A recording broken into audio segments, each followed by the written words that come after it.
ओम ओम ओम। श्री कृष्णा श्री कृष्णा श्री कृष्ण। बोले श्री राधा गोविंद भगवान भगवान की की जय। जय।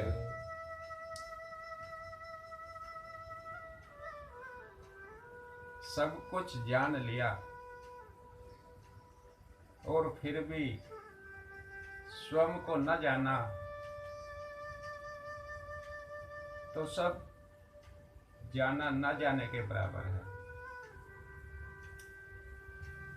कुछ दिन पहले हमने एक सवाल पूछा था सभी से, अपने स्टेटस पर भी लगाया था कि आप कौन हो, आप कौन है ये बताइए, लेकिन किसी का उत्तर नहीं मिला। तो जब तक हम अपने आप को ना जाने, अपने आप को ना समझे, तब तक हम कुछ समझ नहीं सकते, ईश्वर को भी नहीं समझ सकते। बालक जब जन्म लेता है, थोड़ा बड़ा होता है, कुछ समझ पाए, कुछ जान पाए, अपने को खोज पाए, उसके पहले ही उसके ऊपर एक झूठ मूठ का नाम रख दिया जाता है। तो दिनेश है, तो सुरेश है, तो महेश है, या जो भी उसका नाम रख दिया और उसी की उसको पहचान हो जाती है। लेकिन वास्तव में जीवन मिला किस लिए, इस धरती पर किस लिए हमारा आना हुआ। तो सबसे जरूरी है कि हम अपने आप को जान लें, हम कौन हैं। रोजाना हर प्रतिदिन अपने आप से सवाल करना चाहिए, आखिर मैं कौन हूँ, कहाँ से आया हूँ, और आखिर तो जाना कहाँ है। जीवन का जो सबसे महत्वपूर्ण सवाल है उस पर कभी हम ध्यान नहीं देते, और जो सब यही छूट जाना है उसके पीछे रात दिन भागते रहते हैं। ये मिल जाए, पैसा मिल जाए, धन मिल जाए, चीज वस्तु मिल जाए, आखिर तो सब यही छूटना है, साथ क्या जाएगा। ईश्वर को भी तभी समझ सकते हैं, तभी जान सकते हैं जब हम अपने आप को जान लें, क्योंकि सत्य यही है कि सबके अंदर आत्म स्वरूप होकर जो हमारी आत्मा है वही परमात्मा का स्वरूप है, वही तो हमारे अंदर बैठा है। उसको पहचानना, उसको जानना, उसको समझना, ये हमारा कर्तव्य है। बड़े में बड़ा पद राष्ट्रपति का होता है। अब कोई पूछ ले किसी से कि महाराजा कौन है, बड़े बड़े राष्ट्रपति होकर चले गए। अब उदाहरण के तौर पर हम आपको समझाएं। कहा कि मैं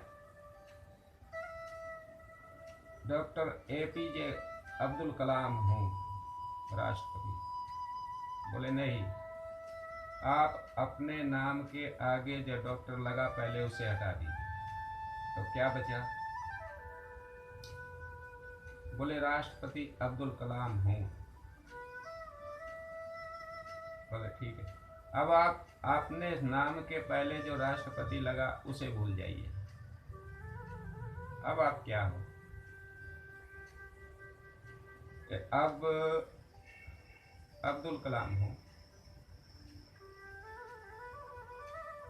बोलिए जो शुरू का नाम है अब्दुल कलाम उसको भूल जाइए। भूल गए, अब क्या हो कि अब केवल हूँ बचा। अब इसको भी भूल जाइए, जो हूँ है कि मैं हूँ, मैं भी, मैं को भी भूल जाइए और हूँ को भी भूल जाइए। अब क्या बचा? तो क्या जवाब मिलेगा? शून्य हो। आप उस पूरे नाम को भूल जाइए, अभी भी आप उपस्थित हो, मौजूद हो, लेकिन वो सब हटा दिया जो आप अपनी पहचान बता रहे थे। तो अब आप क्या बचे?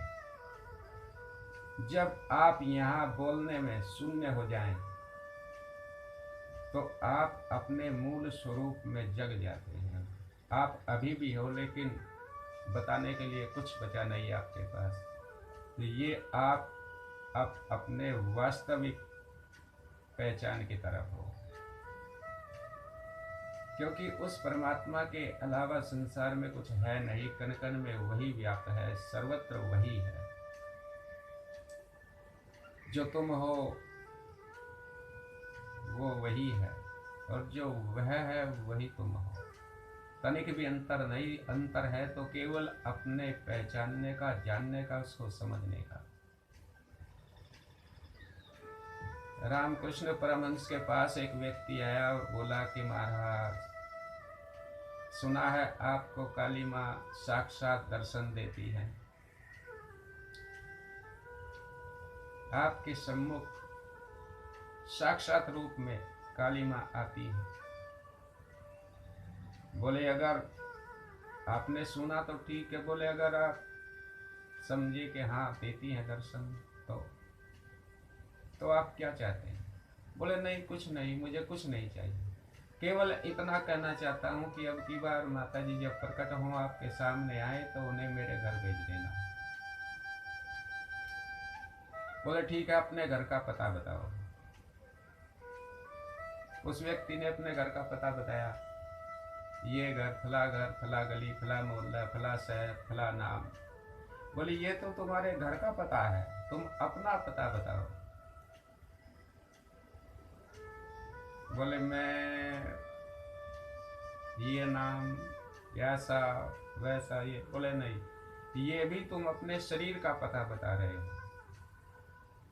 फिर उस व्यक्ति ने कहा कि मैं ये इधर हाथ घुमाया। बोले ये तो तुम अपनी छाती के तरफ इशारा कर रहे हो, तुम अपना पता बताओ।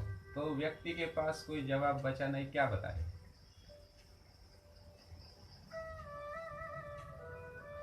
परमहंस जी ने कहा कि ठीक है, जिस दिन तुम अपना पता जान लोगे, अपना वास्तविक पता जान लोगे, उस दिन मुझे कहने की आवश्यकता नहीं पड़ेगी, काली माँ स्वयं ही तुम्हारे घर पर प्रकट हो जाएगी। तो जीवन की सार्थकता उसी में है कि जो जन्म हमें मिला, जिस लिए मिला,